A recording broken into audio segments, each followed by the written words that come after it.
പ്രിയപ്പെട്ട കുട്ടികളെ, നമ്മൾ 10ാം ക്ലാസ്സിലെ സംസ്കൃത പാഠപുസ്തകത്തിലെ ഒന്നാമത്തെ പാഠം കഴിഞ്ഞ ആഴ്ച പഠിച്ചു കഴിഞ്ഞതാണ്. എല്ലാവർക്കും ക്ലാസ് ഇഷ്ടപ്പെട്ടു എന്ന് വിചാരിക്കുന്നു. ക്ലാസ് ഇഷ്ടപ്പെടുന്നവർ കമൻറ്റ് ചെയ്യണ്ടേ? വളരെ കുറച്ച് കമൻറ്റുകളെ കിട്ടിയിട്ടുള്ളൂ. നിങ്ങളുടെ കമൻറ്റ് വിലപ്പെട്ടതായിരിക്കും. കാരണം നിങ്ങൾക്ക് ഇനി എന്തെങ്കിലും കിട്ടണോ, ഇതുകൊണ്ട് നിങ്ങൾ സംതൃപ്തരാണോ, ഇനി എന്തെങ്കിലും കൂട്ടിച്ചേർക്കണോ, ഇങ്ങനെയൊക്കെയുള്ള കാര്യങ്ങൾ നിങ്ങളുടെ ഇഷ്ടത്തിനനുസരിച്ച് അഭിപ്രായം രേഖപ്പെടുത്താം. നിങ്ങളുടെ അഭിപ്രായങ്ങൾക്ക് ഞാൻ എന്തായാലും വില കൊടുക്കുന്നതായിരിക്കും. കാരണം ഈ പഠനമെന്നുള്ള പ്രക്രിയ ഒരു അധ്യാപകൻ മാത്രം ഉൾക്കൊള്ളുന്നതല്ല, വിദ്യാർത്ഥികളും കൂടെ ഉൾക്കൊള്ളുന്നതാണ് പഠന പ്രക്രിയ എന്ന് പറയുന്നത്. അപ്പോൾ പഠിപ്പിച്ച കാര്യങ്ങൾ കേട്ട് കഴിയുമ്പോൾ, അല്ലെങ്കിൽ അത് ഗ്രഹിച്ചു കഴിയുമ്പോൾ നിങ്ങൾക്ക് കൂടുതൽ കിട്ടിയോ, കുറച്ചാണോ കിട്ടിയത്, ഇനി എന്തെങ്കിലും കിട്ടാനുണ്ടോ, ഇങ്ങനെയൊക്കെയുള്ള അഭിപ്രായങ്ങൾ രേഖപ്പെടുത്തിക്കൊണ്ടേയിരിക്കണം. അപ്പോൾ നമുക്ക് രണ്ടാമത്തെ പാഠത്തിലേക്ക് കടക്കാം. ദ്വിതീയഃ പാഠഃ ക്ഷിതിരാർദ്രാ ഭവേത് സദാ. ക്ഷിതിരാർദ്രാ ഭവേത് സദാ. ക്ഷിതിഃ അധികം ആർദ്ര. ക്ഷിതി എന്ന് പറഞ്ഞാൽ ഭൂമിയാണ്. ഭൂമി എപ്പോഴും ആർദ്രമായിരിക്കണം, നനവുള്ളതായിരിക്കണം. ഭൂമി നനവുള്ളതായാലേ ഫലപുഷ്ടി ഉണ്ടാവുള്ളൂ. വൃക്ഷലതാദികളുടെ ഒരു സമൃദ്ധിയും അങ്ങനെ ഉണ്ടാവുള്ളൂ. അപ്പോൾ നമുക്ക് എന്തുകൊണ്ടാണ്, ഏത് സന്ദർഭത്തിലാണ് ഇത് പറയാനിടയായിരുന്നൊക്കെ പാഠത്തിൽ പറയുന്നുണ്ട്. പാഠത്തിലേക്ക് കടക്കാം നമുക്ക്. പൂർവസ്മിൻ പാഠേ വനസംരക്ഷണസ്യ പ്രാധാന്യം അസ്മാഭിരവഗതം. പൂർവസ്മിൻ പാഠേ ഇത്യസ്യ കഴിഞ്ഞ പാഠത്തിൽ എന്നാണ് അർത്ഥം എടുക്കേണ്ടത്. വനസംരക്ഷണസ്യ പ്രാധാന്യം, വനത്തെ സംരക്ഷിക്കേണ്ടതിൻ്റെ പ്രാധാന്യത്തെക്കുറിച്ച്, അല്ലെങ്കിൽ പ്രാധാന്യം അസ്മാഭിരവഗതം, അസ്മാഭിഹി അധികം അവഗതം, അസ്മാഭിഹി നമ്മളാൽ അവഗതമാകപ്പെട്ടു എന്ന് പറഞ്ഞാൽ നമ്മൾ മനസ്സിലാക്കി എന്നാണ്. അവഗച്ഛതി എന്ന് പറഞ്ഞാൽ മനസ്സിലാക്കുന്നു എന്നാണ്. അതിൻ്റെ ക്രപ്രത്യാന്തമായ പദമാണ് അവഗതം. അവഗതവാൻ എന്ന് പറഞ്ഞാൽ നമ്മൾ മനസ്സിലാക്കി, ഞാൻ മനസ്സിലാക്കി, അല്ലെങ്കിൽ നിങ്ങൾ മനസ്സിലാക്കി. ഇവിടെ അവഗതം. അപ്പോൾ അസ്മാഭിരവഗതം, അസ്മാഭിഹി അധികം അവഗതം. നമ്മൾ വനസംരക്ഷണത്തിൻ്റെ പ്രാധാന്യത്തെക്കുറിച്ച് കഴിഞ്ഞ പാഠത്തിൽ മനസ്സിലാക്കി. വനപരിപാലനം അകൃതം ചെയ്ത്, വനപരിപാലനം അകൃതം ചെയ്ത്, അകൃതം എന്ന് പറഞ്ഞാൽ നകൃതം, കൃതം ചെയ്യപ്പെട്ടത്, നകൃതം ചെയ്യപ്പെടാത്തത്. വനപരിപാലനം ചെയ്യപ്പെടാത്തതായാൽ, അതായത് വനത്തെ പരിപാലിച്ചില്ലെങ്കിൽ കിം കിം ഭവിഷ്യതി, എന്തെന്തൊക്കെ ഭവിക്കും, എന്തെന്തൊക്കെ സംഭവിക്കും. വായോഹോ, വായോഹോ വായുവിൻ്റെ എന്നാണ്. ഉകാരാന്ത പുല്ലിംഗ ശബ്ദത്തിൻ്റെ ഷഷ്ടി ഏകവചനമാണ്. ഗുരോഹോ എന്നുള്ളത് പോലെയാണ് ആ രൂപം.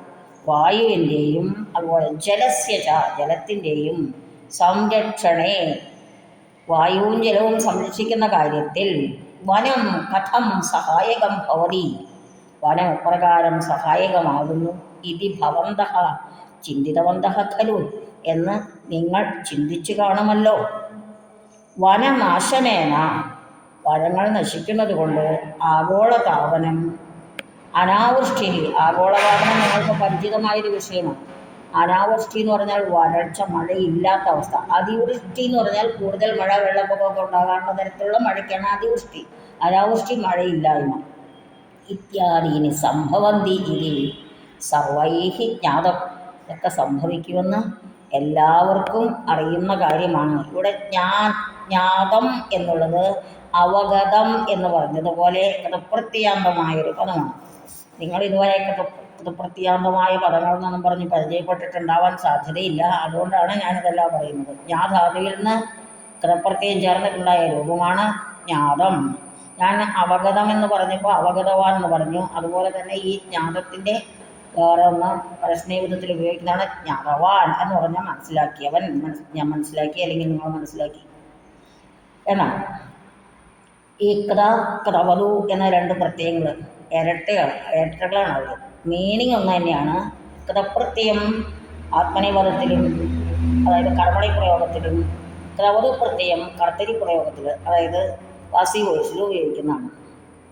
അസ്യ ക്ലേശം ന കേവലം മാനവാഹ അവിദു സർവാണി ജീവജാലാനി അനുഭവന്തി. അസ്യക്ലേശം, അതായത് വനങ്ങൾ സംരക്ഷിക്കാത്തത് കൊണ്ടുണ്ടാകുന്ന ആഗോളതാപനവും അനാവൃഷ്ടിയും മുതലായിട്ടുള്ള കാര്യങ്ങൾ കൊണ്ടുണ്ടാകുന്ന ക്ലേശം ന കേവലം മാനവാഹ, മനുഷ്യർ മാത്രമല്ല, അപിതു സർവാണി ജീവജാലാനി അനുഭവന്തി. താദൃശീം ഏകാം കഥാം പഠാമഹ. അത്തരത്തിലുള്ള ഒരു കഥ നമുക്ക് പഠിക്കാം. ആമുഖം. നമ്മൾ പാഠത്തിൽ എന്താണ് പറയുന്നത് നോക്കുകയാണ്. അനാവൃഷ്ട്യാ പീഡിതാനാം പ്രാണിനാം അവസ്ഥാപ്രതിപാദികാഃ ബഹ്വ്യഃ കഥാഃ സാഹിത്യലോകേ സന്തി. സാഹിത്യ ലോകത്ത് ഉണ്ട്. എന്താണ്? കഥാഃ സന്തി. കീദൃശ്യഃ കഥാഃ ബഹ്വ്യഃ. ഈ ബഹ്വ്യഃ എന്നുള്ള ശബ്ദം നിങ്ങൾ അധികം പേര് അത്രയധികം പരിചയിച്ചിട്ടുള്ള പദമായിരിക്കില്ല. ബഹവഹ എന്നുള്ളതിൻ്റെ സ്ത്രീലിംഗ ശബ്ദമാണ് ബഹ്വ്യഃ. ബഹ്വീ ബഹ്വ്യൗ ബഹ്വ്യഃ എന്നാണ്. അപ്പോൾ കഥയുടെ വിശേഷണപദമായതുകൊണ്ട് കഥ ഏത് വിഭക്തിയിലാണോ അല്ലെങ്കിൽ ഏത് ലിംഗത്തിലാണോ ഉപയോഗിച്ചിരിക്കുന്നത് അതിനനുസരിച്ചുള്ള ലിംഗവിഭക്തി വചനങ്ങൾ ഉപയോഗിക്കേണ്ടതുണ്ട്. അപ്പോൾ നമുക്ക് നോക്കാം. ബഹ്വഃ കഥാ സാഹിത്യലോകേ സന്തി. അനവധി കഥകൾ സാഹിത്യലോകത്തുണ്ട്. കഥകൾ എങ്ങനെയുള്ള കഥകളാണ്? പ്രാണിനാം അവസ്ഥാപ്രതിപാദികാഃ കഥാഃ. പ്രാണികളുടെ, ജീവജാലങ്ങളുടെ അവസ്ഥയെ പ്രതിപാദിക്കുന്ന ബഹ്വ്യഃ കഥാഃ, അനേകം കഥകൾ. എങ്ങനെയുള്ള പ്രാണികളാണെന്ന് പറഞ്ഞിരിക്കുന്നു? അനാവൃഷ്ട്യാ പീഡിതാനാം, മഴയില്ലായ്മ കൊണ്ട്. ഞാൻ മുമ്പ് പറഞ്ഞു, അതിവൃഷ്ടി എന്ന് പറഞ്ഞാൽ മഴ കൂടുതലുള്ള അവസ്ഥ, അനാവൃഷ്ടി എന്ന് പറഞ്ഞാൽ മഴയില്ലാത്ത അവസ്ഥ. അപ്പം അനാവൃഷ്ട്യ, വൃഷ്ടി എന്നുള്ളത് സ്ത്രീലിംഗമായതുകൊണ്ട് അതിൻ്റെ തൃതീയ വിഭക്തി അനാവൃഷ്ട്യ. അനാവൃഷ്ടി കൊണ്ട്, മഴയില്ലായ്മ കൊണ്ട്. പീഡിതാനാം പ്രാണിനാം, കഷ്ടപ്പെടുന്ന പ്രാണികളുടെ അവസ്ഥയെ പ്രതിപാദിക്കുന്ന ബഹ്വ്യഃ കഥ, അനേകം കഥകൾ സാഹിത്യലോകേ സന്തി, സാഹിത്യത്തിലുണ്ട്. ഏതത് വിഷയികാഃ കഥാഃ, ഈ വിഷയവുമായിട്ട് ബന്ധപ്പെട്ടുള്ള കഥകൾ കൈരള്യാമപി വിദ്യന്തെ, മലയാള ഭാഷയിലുമുണ്ട്. കൈരളി എന്ന് പറഞ്ഞാൽ മലയാള ഭാഷയിൽ നിന്നാണ് അർത്ഥം. അതും നിങ്ങൾ മനസ്സിൽ വെക്കേണ്ടതാണ്. നിങ്ങൾക്ക് എന്തെങ്കിലും സ്വന്തമായിട്ടൊരു പാരഗ്രാഫ് എഴുതേണ്ടി വരുമ്പോൾ കൈരളി എന്ന് പറഞ്ഞാൽ മലയാള ഭാഷയാണ്. കേരളീയ എന്ന് പറഞ്ഞാൽ കേരളത്തിലുള്ളവൻ എന്നാണ് അർത്ഥം. അവിടെയൊക്കെ കുറച്ച് പ്രത്യയങ്ങളൊക്കെ ചേർന്നിട്ടാണ്. അതൊക്കെ നിങ്ങൾക്ക് ഞാനിങ്ങനെ ഒരുപാട് പ്രത്യയങ്ങളെക്കുറിച്ചൊക്കെ പറഞ്ഞു പോയാൽ ചിലപ്പോൾ നിങ്ങൾക്ക് അത് ഇഷ്ടമായി ഒന്നുമില്ല. കാരണം എന്താണെന്ന് വെച്ചാൽ ഇതൊന്നും പരീക്ഷയ്ക്ക് വരില്ലല്ലോ. പിന്നെ എന്തിനാണ് ഈ ടീച്ചർ ഇതെല്ലാം വിശദീകരിച്ച് പഠിപ്പിക്കുന്നതെന്നൊക്കെ തോന്നിയിട്ട് ഇവരുടെ കാര്യം എന്നൊക്കെ നിങ്ങൾ ചിലപ്പോൾ വിചാരിച്ചു. അതുകൊണ്ട് ഞാൻ അതൊന്നും പറയണം. അപ്പം കൈരളി മലയാള ഭാഷ, കൈരള്യാം എന്ന് പറഞ്ഞാൽ അത് സപ്തമി വിഭക്തിയാണ്. നദ്യാം എന്നുള്ളത് പോലെ ഈകാരാന്ത നദീ ശബ്ദം നിങ്ങൾ പഠിച്ചിരിക്കണം.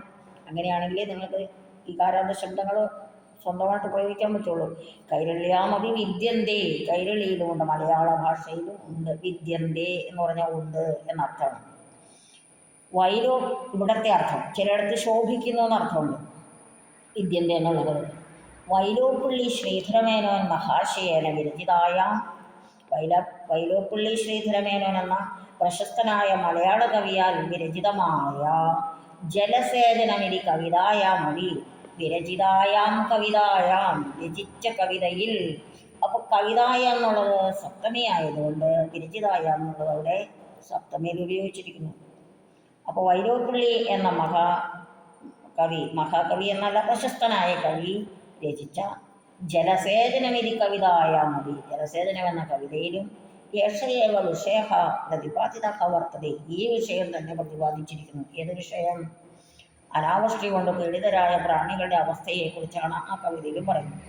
അപ്പം ജലസേചനം എന്ന കവിത നിങ്ങൾക്ക് എല്ലാവരും ഇപ്പോൾ 10ാം ക്ലാസ്സിൽ പഠിക്കുന്നവരെല്ലാവരും പിന്നെ ഫോണിൻ്റെ ടെക്നോളജിയിൽ വളരെ വിരുദ്ധന്മാരാണ്, വിദഗ്ധികളാണ്. അതുകൊണ്ട് ജലസേചനം എന്ന കവിത യൂട്യൂബിൽ നിന്ന് എടുക്കുക, വായിക്കുക, മനസ്സിലാക്കുക. ഇവിടെ ഞാൻ അധികം തരാത്തത് എന്താ, അതിനെക്കുറിച്ച് പറയാത്തത് വിസ്തരഭയം കൊണ്ടാണ്. ഒരു ക്ലാസ് കേൾക്കാനിരിക്കുമ്പോൾ ടീച്ചർ കുറേ അധികം കാര്യങ്ങൾ തരുന്നത് ശരിയല്ലല്ലോ. അതുകൊണ്ടാണ് കവിത കമ്പമുള്ളവരെ ജലസേചനം എന്ന കവിതയൊന്നെടുത്ത് വായിച്ചു നോക്കും. തസ്മാത് അഷയാത്, അങ്ങനെയുള്ള ആശയത്തിൽ നിന്ന്, അല്ലെങ്കിൽ ജലസേചനം എന്ന കവിതയിൽ പ്രതിപാദിച്ചിരിക്കുന്ന ആശയത്തിൽ നിന്ന് സമാകലിത അയം പാഠഭാഗ, അങ്ങനെ സമാകലിതമാണ്, എടുത്ത് ചേർത്തിട്ടുള്ളതാണ്, സംഗ്രഹിച്ചിട്ടുള്ളതാണ് ഈ പാഠഭാഗം എന്നർത്ഥം. കുട്ടികളെ, നമ്മുടെ പാഠപുസ്തകത്തിലെ 16-ാമത്തെ പേജിലെ ചിത്രം കണ്ടുവോ നിങ്ങൾ? ഗോകുലത്തിൽ മഴയില്ലാതെയായിട്ട് കുറച്ചധികം കാലമായി. അപ്പോൾ മൃഗങ്ങളും പിന്നെ വൃക്ഷങ്ങളുമെല്ലാം, വൃക്ഷത്തിൻ്റെ കണ്ടോ, ഇലയൊന്നും ഇല്ലാത്ത വൃക്ഷങ്ങളായിട്ട് നിൽക്കുന്നത് നിങ്ങൾ കണ്ടില്ലേ? ഉണങ്ങി വരണ്ടു. അമ്പാടിയിൽ അല്ലെങ്കിൽ ഗോകുലത്തിൽ ഗോപന്മാരുടെ പശുക്കളുടെ ഒക്കെ ചിത്രം ഇതിലുണ്ട്. അവരെല്ലാം ക്ഷീണിച്ച് തളർന്നിരിക്കുകയാണ് വെള്ളം കിട്ടാതെ. അപ്പം അതിനൊരു മാർഗം എന്താണ് ഇനി എന്ന് നന്ദഗോപരുടെ അധ്യക്ഷതയിൽ അങ്ങനെ ഗോപന്മാർ കൂടിയിരിക്കുകയാണ്. ഗോപികമാരും ഒക്കെ ഉണ്ട് കേട്ടോ, കുട്ടികളും എല്ലാവരും ഉണ്ട്. ഇനി എന്താ വേണ്ടതെന്ന് അവർ ആലോചിക്കുകയാണ്. അപ്പോൾ നമുക്ക് നോക്കാം. പുഷ്പഫല സമൃദ്ധൈ തരുലതാദിഭിः സമ്പന്നോ ഭവതി ഗോവർദ്ധന അചലസ്യ സാനുപ്രദേശഃ.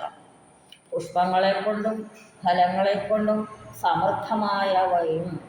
സമൃദ്ധമായ തരുലതാദിഭിः, അതായത് പൂക്കളെക്കൊണ്ടും പഴങ്ങളെക്കൊണ്ടും സമൃദ്ധമായ വൃക്ഷങ്ങളും ലതകളും വള്ളിച്ചെടികളാലും സമ്പന്നോ ഭവതി, സമ്പന്നമാണ്, സമൃദ്ധമാണ്. ഗോവർദ്ധനാചലസ്യ, ഗോവർദ്ധന പർവ്വതത്തിൻ്റെ സാനുപ്രദേശഃ, സാനുപ്രദേശം താഴ്വര.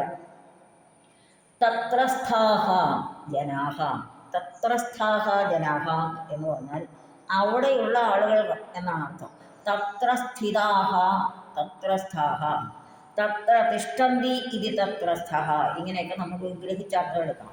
അപ്പം മധ്യസ്ഥഃ എന്നുള്ളൊരു പദം എടുക്കുമ്പോൾ മധ്യേ തിഷ്ഠതി ഇതി മധ്യസ്ഥഃ എന്നാണ്. അതുപോലെ തത്ര തിഷ്ഠതീതി തത്രസ്ഥഃ, അവിടെയുള്ള എന്നുള്ള അർത്ഥം എടുക്കുക. തത്രസ്ഥാഃ ജനാഃ, അവിടെയുള്ള ആളുകൾ. പശുപാലനം, അതായത് ഇവിടെ പശു എന്ന് ഉദ്ദേശിച്ചിരിക്കുന്നത് ഗോക്കളെ തന്നെയാണ്.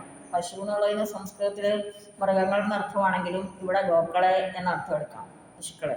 പശുപാലനം, ഗോക്കളെ മാത്രമല്ല മറ്റ് നാൽക്കാലികളെയും പരിപാലിക്കുന്നുണ്ട് അവിടെ.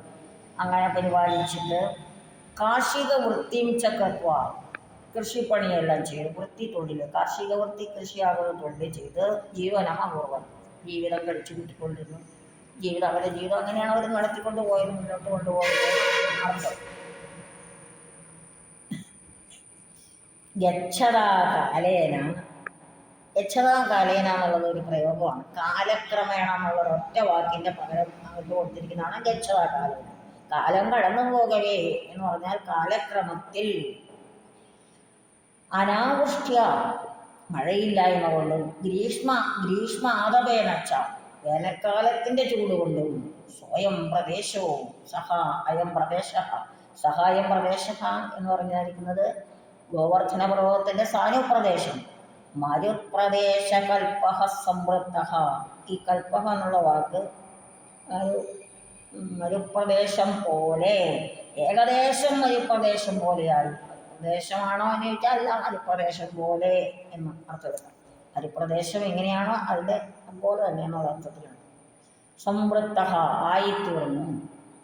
സർവാണി ജീവജാലാനി ജല അഭാവേന, എല്ലാ ജീവജാലങ്ങളും ജലാഭാവേന, വെള്ളത്തിൻ്റെ ഇല്ലായ്മ കൊണ്ട്, വെള്ളമില്ലാത്തത് കൊണ്ട്, പ്രചണ്ഡ ആതപേന പ്രചണ്ഡമായ ആതപം, ശക്തമായ വെയിൽ, പ്രചണ്ഡാതപേന ച ബഹുധാ ക്ലേശാൻ അന്വഭവൻ, വളരെ ബുദ്ധിമുട്ടി എന്നുള്ള അർത്ഥത്തിലാണ് ബഹുധ, പലതരത്തിൽ എന്നർത്ഥം എടുക്കുന്നത്. ബഹുധ ക്ലേശാൻ അന്വഭവൻ, അന്വഭവത് അനുഭവിച്ചു. അനു എന്ന ഉപസർഗത്തിൻ്റെ കൂടെ ഭൂധാതുവിൻ്റെ ലങ്ങലകാരത്തിലെ, അതായത് ഭൂതകാലത്തിലെ രൂപമാണ് അന്വഭവൻ, ബഹുവചനമാണ്. ജീവജാലാനി എന്നുള്ളതാണ് അവിടെ കർത്തൃപദം, അതുകൊണ്ട് ക്രിയാപദവും ബഹുവചനത്തിൽ ഉപയോഗിച്ചിട്ടുണ്ട്. ദിനേഷു ജലേഷു, ദിവസങ്ങൾ കടന്നുപോയപ്പോൾ, അതായത് കുറച്ച് ദിവസം കഴിഞ്ഞപ്പോൾ, ദ്വാരകാദഃ ആഗതഃ ബലഭദ്രഃ, ദ്വാരകാദഃ എന്നുള്ളത് ദ്വാരകയിൽ നിന്ന്, തസ്സിലന്ത എന്ന് പറയും നമ്മളതിന്, ഗ്രാമദഃ, പാഠശാലാദഃ എന്നൊക്കെ പറയുന്നത് പോലെ തന്നെ പഞ്ചമിയുടെ അർത്ഥമാണ് ദ്വാരകാദഃ, ദ്വാരകയിൽ നിന്ന്. പഞ്ചമി ഭക്തി അറിയില്ലാത്തവർക്ക്, ചിലപ്പോൾ മനസ്സിലേക്ക് കിട്ടാത്തവർക്ക് എന്തെങ്കിലും എഴുതേണ്ടി വരുമ്പോൾ ഇതുപോലെ തസ്സിലന്തവും അധികം ഉപയോഗിക്കും. തത്തഹ എന്ന് പറഞ്ഞാൽ അവിടെ നിന്ന് അർത്ഥമുള്ളത് പോലെ ദ്വാരകാതഹ ദ്വാരകയിൽ നിന്ന് ആഗതഹ വന്നവനായ ബലഭദ്രഹ. ബലഭദ്രൻ നിങ്ങൾക്കറിയാം, കൃഷ്ണന്റെ ജ്യേഷ്ഠൻ. ഗോകുലവാസിനാം ഇമാം അവസ്ഥാം അന്വപശ്യത്. ഗോകുലവാസികളായ ജനങ്ങളുടെ ഇമാം അവസ്ഥാം, ഈ അവസ്ഥയെ, അവസ്ഥ സ്ത്രീലിംഗമായതുകൊണ്ട് ഇതം ശബ്ദത്തിൻ്റെ സ്ത്രീലിംഗത്തിലെ ദ്വിതീയ ഏകവചനം അവിടെ വിശേഷണമായിട്ട് കൊടുത്തിരിക്കുകയാണ്. ഒരേ വിഭക്തി വചനങ്ങൾ വേണം. ഇമാം അവസ്ഥ, ഈ അവസ്ഥയെ അന്വപശ്യത്, കണ്ടു എന്നർത്ഥം. അനു അധികം അവശ്യത്. അനു എന്ന ഉപസർഗത്തിൻ്റെ കൂടെ ദുഷ്യധാതുവിൻ്റെ ലംഘലകാരത്തിലെ രൂപമാണ് അന്വവശ്യത്. സർവത്ര ഉഷ്ണവാദേന, എല്ലായിടത്തും ചൂടുകാറ്റുകൊണ്ട്, ധൂളി കലാപഹ പ്രസരതി, ധൂളി കലാപം, പൊടിപടലം പ്രസരതി, പ്രസരിച്ചിരിക്കുന്നു. അതായത് ചൂടുകാറ്റാണ് അവിടെ അടിക്കുന്നത്. അങ്ങനെ ചൂടുകാറ്റടിക്കുമ്പോൾ ചെറിയ ചെറിയ പൊടികൾ അന്തരീക്ഷത്തിലേക്ക് ഉയരും. അങ്ങനെ അന്തരീക്ഷത്തിലേക്ക് ഉയർന്ന് പ്രസരിക്കുന്നു, എല്ലായിടത്തും പരന്നു എന്നർത്ഥം. മഹാതരൂണാം ശാഖാപത്രാണി, എല്ലാ വൃക്ഷങ്ങളുടെയും, വലിയ വലിയ വൃക്ഷങ്ങളുടെ പോലും ശാഖാപത്രാണി, ശാഖകളും പത്രങ്ങളും. പത്രങ്ങൾ എന്ന് പറഞ്ഞാൽ ഇലകൾ എന്നാണെന്ന് അർത്ഥം അറിയാലോ. ശാഖകളിലെ ഇലകളിൽ നിന്ന് നമുക്ക് അർത്ഥം എടുക്കാം. വലിയ വലിയ വൃക്ഷങ്ങളുടെ ശാഖകളിലെ ഇലകളും സർവത്ര ശുഷ്കാണ്യവതൻ, എല്ലായിടത്തും ഉണങ്ങി താഴെ വീണെടുക്കുകയാണ്. നമ്മൾ കണ്ടു ധാരാളം ഇലകളൊക്കെ അവിടെ കിടപ്പുണ്ട്, മരങ്ങൾ ശുഷ്കിച്ചു നിൽക്കുന്നത്. ഉഷ്ണാതപേന പീഡിതാനാം, ഉഷ്ണ ഉള്ള നല്ല ചൂടുള്ള വെയിലുകൊണ്ട്, ആതപഹ എന്ന് പറഞ്ഞ വെയിലെന്നാണ് അർത്ഥം എടുക്കുന്നത്. അർത്ഥം എടുക്കേണ്ടതല്ല, അങ്ങനെയാണ് അർത്ഥം. ഉഷ്ണാതപേന പീഡിതാനാം വത്സാനാം, വലിയ ചൂടുകൊണ്ട് കഷ്ടപ്പെടുന്ന, വത്സാനാം പശുക്കുട്ടികളുടെ എന്നാണ് അവിടെ അർത്ഥം. വത്സഹ പശുക്കുട്ടിയാണ്, വത്സാനാം പശുക്കുട്ടികളുടെ. സശോകം ദുഃഖത്തോടുകൂടിയുള്ള, അമ്പാരവമതി അമ്മേന്നുള്ള വിളി. പശുക്കുട്ടികൾ കരയുന്ന ശബ്ദം അമ്മേനായിരിക്കണം പ്രതിധ്വനിക്കുന്നതെന്ന് തോന്നാം. നമുക്ക് അത് ശബ്ദമൊന്നും ഉണ്ടാക്കിയിട്ട് നിങ്ങൾ ശ്രദ്ധിച്ചു നോക്കൂ. അമ്പാരവമതി തസ്യ കർണയോഹോന്യപതത്. അപ്പോൾ പശുക്കുട്ടികളുടെ കരച്ചിലും ബലഭദ്രൻ്റെ കർണയോഹോന്യപതത്, കാതുകളിൽ പതിച്ചു. കർണശബ്ദത്തിൻ്റെ സപ്തമി ദ്വിവചനമാണ് കർണയോഹോന്യപതത്, കാതുകളിൽ പതിച്ചു. ഏവം ഗോകുലാനാം, ഇവിടെ ഗോകുലാന എന്നുള്ളത് ഗോകുലവാസിനാം, ഗോകുലവാസികളുടെ. ഏതാം ദുർദശാം, ഇങ്ങനെ ഗോകുലവാസികളുടെ ഇത്തരത്തിലുള്ള ദുർദശയെ നിശമ്യ. ദുർദശ, ദുഷ്ടാദശ, ദുർദശ എന്നാണ്. കഷ്ടപ്പെടുന്ന അവസ്ഥ, അതാണ് ദുർദശ. ദുരിതം പിടിച്ച അവസ്ഥ, അതാണ് ദുർദശ. ദശ അവസ്ഥ എന്നാണ്. പിന്നെ സന്ദർഭം എന്നൊക്കെ അർത്ഥം എടുക്കാം. പര്യായപദങ്ങൾ എഴുതേണ്ടടുത്ത് നമുക്ക് ദശ എന്നുള്ള അവസ്ഥാനും സന്ദർഭവും എടുക്കാം. നിശമ്യ, നിശമ്യ കേട്ടിട്ട് കണ്ടിട്ട്.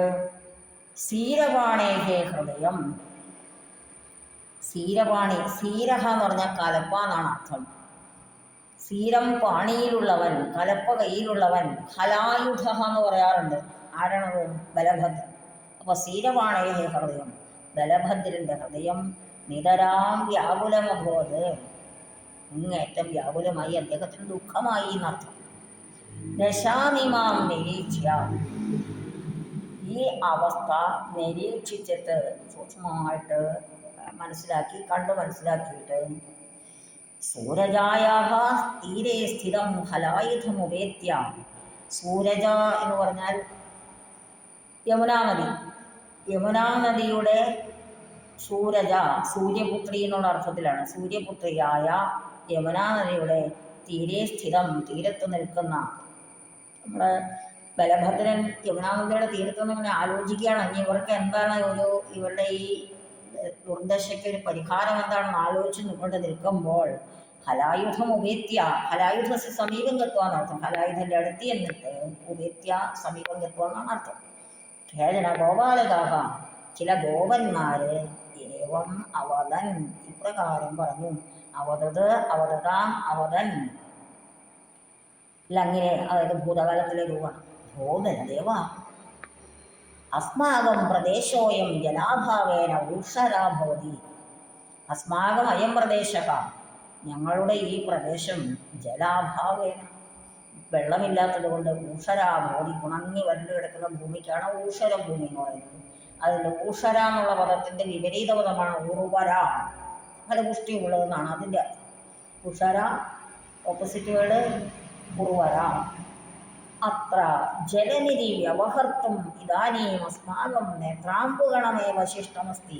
എന്തോരം നല്ല പ്രയോഗമാണ് നോക്കൂ. അത്ര ജലനിധി വ്യവഹർത്തും, ഇവിടെ വെള്ളമെന്ന് പറയണമെന്നുണ്ടെങ്കിൽ ഇതാനീം ഇപ്പോൾ അസ്മാകം നേത്രാംബുഗണമേവ ശിഷ്ടമസ്തി, ഞങ്ങളുടെ കണ്ണീർക്കണം മാത്രമേ ഇവിടെ വെള്ളമായിട്ടുള്ളൂ. അപ്പോൾ ആ ദയനീയ അവസ്ഥ നല്ലോണം പ്രതിപാദിച്ചിരിക്കുകയാണ്.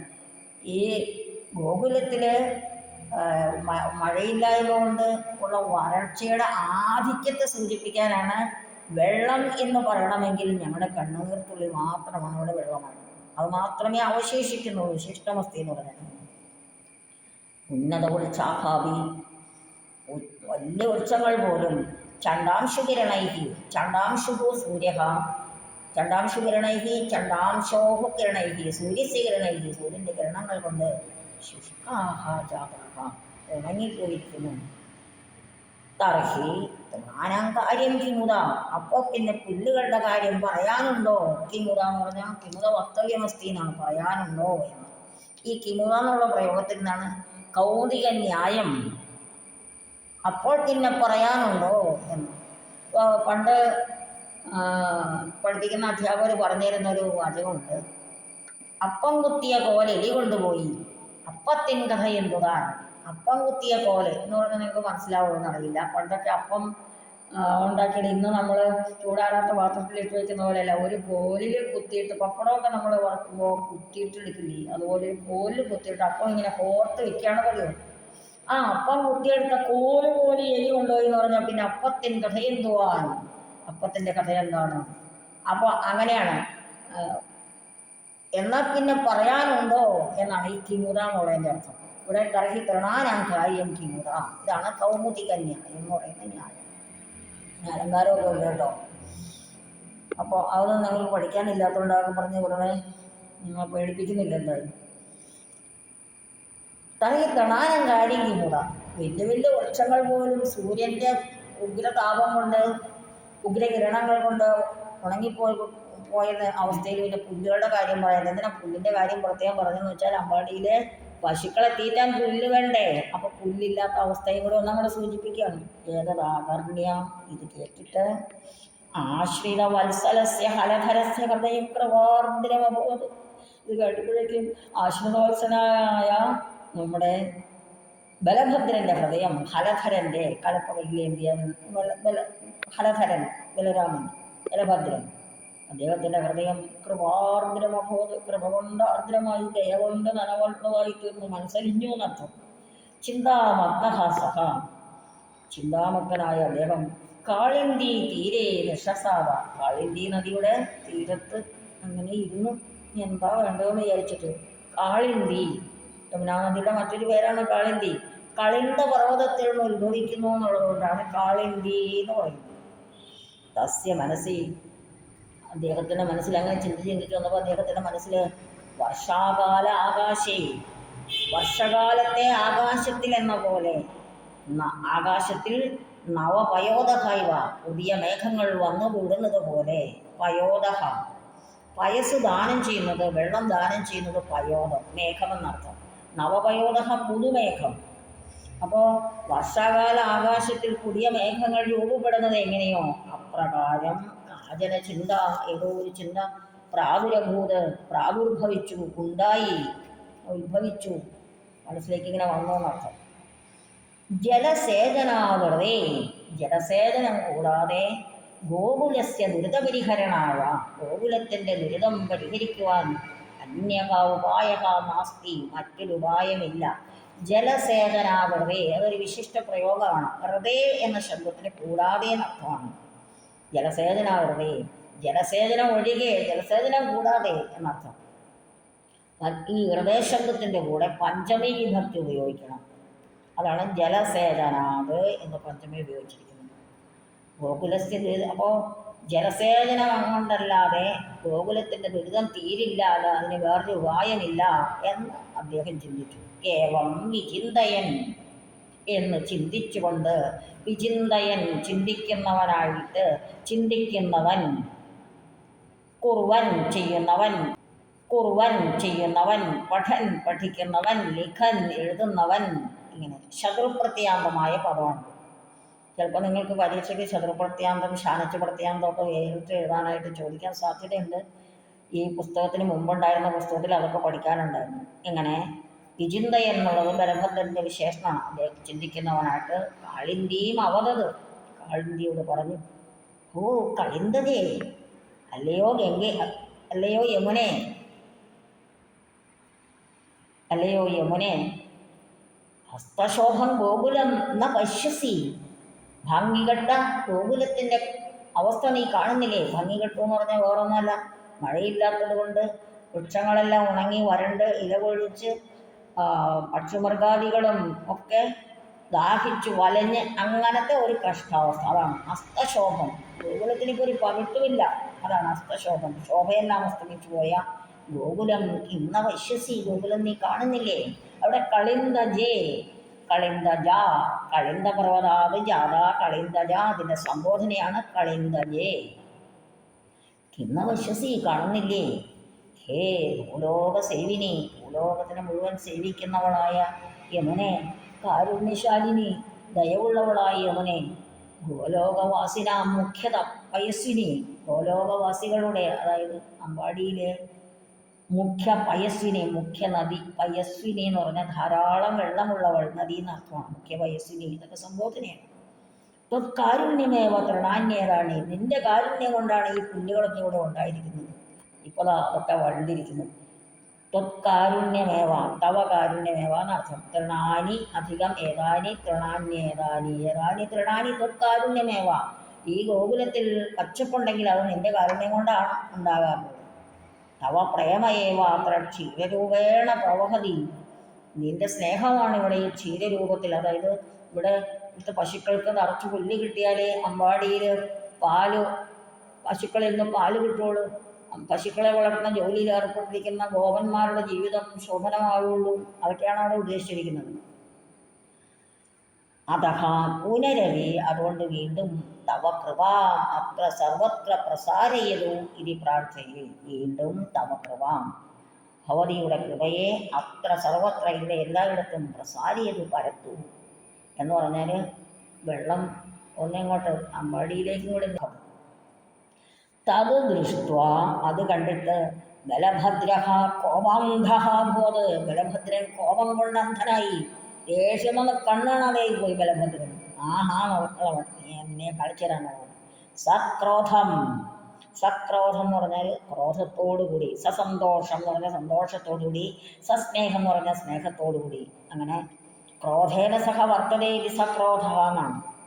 അതിൻ്റെ ഒരു അവയവമായിട്ടാണ് അവിടെ സക്രോധം, ക്രോധത്തോടെ സഹ അവതത്. അദ്ദേഹം പറഞ്ഞു, ബലഭദ്രൻ പറഞ്ഞു, സർവേഷു ജന്തുഷു ജലാഭാവേന പീഡിതേഷു സൽസു, എല്ലാ ജന്തുക്കളും ജലമില്ലാത്തത് കൊണ്ട് പീഡിതരായിരിക്കുന്ന ഈ സന്ദർഭത്തിൽ, അതൊരു സവിശേഷ പ്രയോഗമാണ്. സർവേഷു ജന്തുഷു ജലാഭാവേന പീഡിതേഷു സൽസു, അവിടം വരെ ഒറ്റ ഒഴുക്കിന് വായിക്കുന്നതാണ്. സതിസപ്തമി പ്രയോഗം, ഭാവലക്ഷണ സപ്തമി പ്രയോഗം എന്നൊക്കെ പറയും. നിങ്ങൾ കേട്ടിട്ടില്ലാത്ത കാര്യമാണ്, നമുക്ക് പരീക്ഷയ്ക്കൊന്നും വരില്ലാത്തതുകൊണ്ട് ഞാനത് വിശദീകരിച്ചാൽ നിങ്ങൾ എങ്ങനെയാണ് നിങ്ങൾ അതിനോട് പ്രതികരിക്കാമെന്ന് എനിക്ക് അറിഞ്ഞുകൂടാ. എങ്കിലും പറയാം, ഒരു സങ്കീർണ വാക്യമൊക്കെ വരുമ്പോൾ രണ്ട് വാക്യങ്ങളുണ്ടാവും സങ്കീർണ വാക്യത്തിൽ. അല്ലെ, രണ്ടാമത്തെ വാക്യത്തിൽ ഉപയോഗിക്കുന്ന ക്രിയയുടെ സമയത്തെ കാണിക്കാൻ ആദ്യത്തെ വാക്യത്തിലെ കർത്തൃപദവും ക്രിയാപദവും സപ്തമിയിൽ ഉപയോഗിക്കുന്നതിനാണ് സതിസപ്തമി അല്ലെങ്കിൽ ഭാവലക്ഷണ സപ്തമി എന്ന് പറയുന്നത്.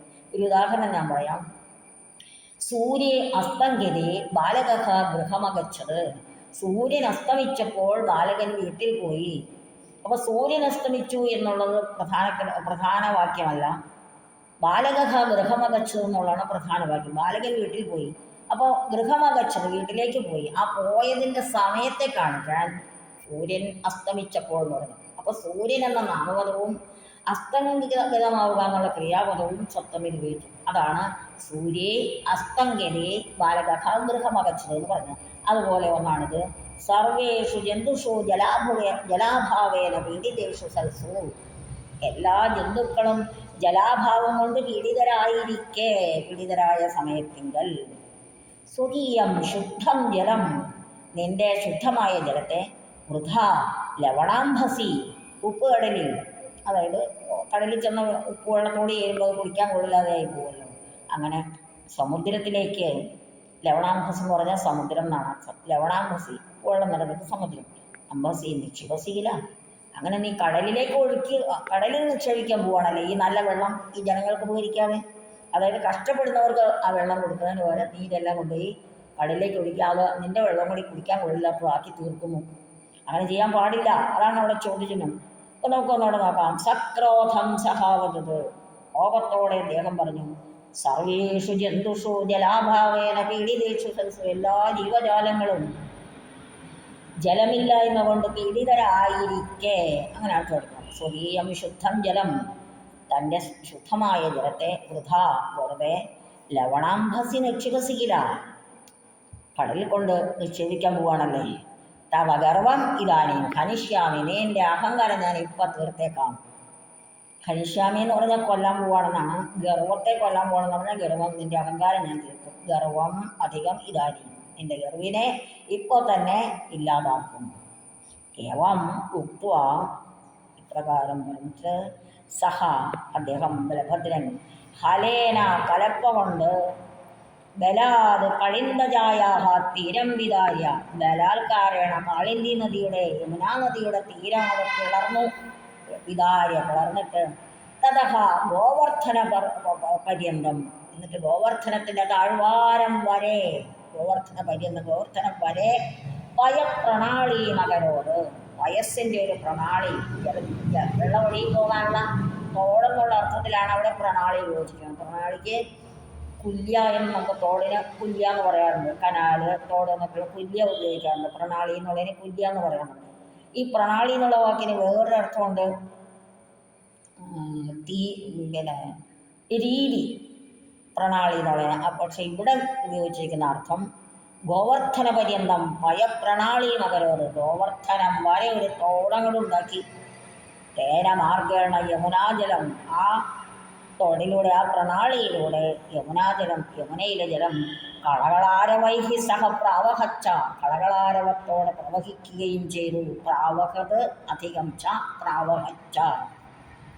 ഗോവാസ്തു, ഗോവന്മാരാകട്ടെ ജലപ്രവാഹേന ഉദ്ഭൂതം മൃദ്ഗന്ധം, ജലപ്രവാഹങ്ങളിൽ നിന്ന്, ജലപ്രവാഹം നിമിത്തം ഉണ്ടായ മൃദ്ഗന്ധം, മൃത്തിൻ്റെ ഗന്ധം, മണ്ണിൻ്റെ ഗന്ധം. ആദ്യമായിട്ട് വരണ്ടു കിടക്കുന്ന ഭൂമിയിലേക്ക് വെള്ളം വീഴുമ്പോൾ മണ്ണിൻ്റെ ഒരു മണം ഉണ്ടാകാറുണ്ട്. വേനൽക്കാലം, കടുത്ത വേനൽക്കാലത്തിന് ശേഷം ആദ്യ മഴ ഉണ്ടാകുമ്പോൾ അനുഭവിച്ചറിഞ്ഞിട്ടുണ്ടെങ്കിൽ അതറിയാം. അതാണ് മൃദ്ഗന്ധം, മൃത്തിൻ്റെ ഗന്ധം, മണ്ണിൻ്റെ ഗന്ധം. ജലപ്രവാഹം കൊണ്ടുണ്ടായ ആ മണ്ണിൻ്റെ ഗന്ധം ആഘ്രായ, ശ്വസിച്ചിട്ട്, ഘ്രാണനം ചെയ്തിട്ട്. ഘ്രാധാതുവിൻ്റെ ലബന്ധം അവ്യയമാണ് ആഘ്രായ. നിങ്ങൾക്ക് ലബന്ധം തുമിനന്തമൊക്കെ പിന്നെ ഓർമ്മിക്കേണ്ടതുണ്ട് ഈ പാഠവുമായിട്ട് ബന്ധപ്പെട്ട്. ആനന്ദനർത്തനം കൃത്വ, ആനന്ദനൃത്തം ചെയ്തിട്ട്, ഏവം പ്രാർത്ഥയന്തഹ, അവിടെ ഗോപന്മാർ ആനന്ദനൃത്തമാണ് ചെയ്തത്. ഗോവർദ്ധനത്തിൻ്റെ ആ സൈഡിലേക്ക് വരെ വെള്ളം ഇങ്ങനെ ഒഴുക്കി കൊടുത്തു ആര്? ബലഭദ്രൻ. അങ്ങനെ ആനന്ദനൃത്തം ചെയ്തു അവർ, സന്തോഷത്തോടെ, വെള്ളം കിട്ടിയ സന്തോഷത്തോടെ. സർവേഷാം ജീവജാലാനാം സർവസൗഭാഗ്യദായിനി, സർവം സഖേയം ജനനി ക്ഷിതിരാർദ്രാ ഭവേത് സദാ. സർവേഷാം ജീവജാലാനാം സർവസൗഭാഗ്യദായിനി ജനനി ക്ഷിതിഹി, എല്ലാ ജീവജാലങ്ങൾക്കും എല്ലാ സൗഭാഗ്യങ്ങളും നൽകുന്ന സർവം സഖ ഇയം ജനനി ക്ഷിതിഹി, ഈ ഭൂമിയാകുന്ന അമ്മ, സർവം സഹ എല്ലാം സഹിക്കുന്നവളായ, സർവം സഹ അധികം ഇയമാണ് സർവം സഹേയം, ജനനി, ജനനിയായിട്ടുള്ള, എല്ലാം സഹിക്കുന്ന അമ്മയായിട്ടുള്ള ക്ഷിതിഹി ഭൂമിഹി ആർദ്രാഭവേദ സദാ, എല്ലായ്പ്പോഴും നനവുള്ളതായി തീരട്ടെ എന്ന് ഗോപന്മാർ പ്രാർത്ഥിച്ചു എന്നാണ് അർത്ഥം.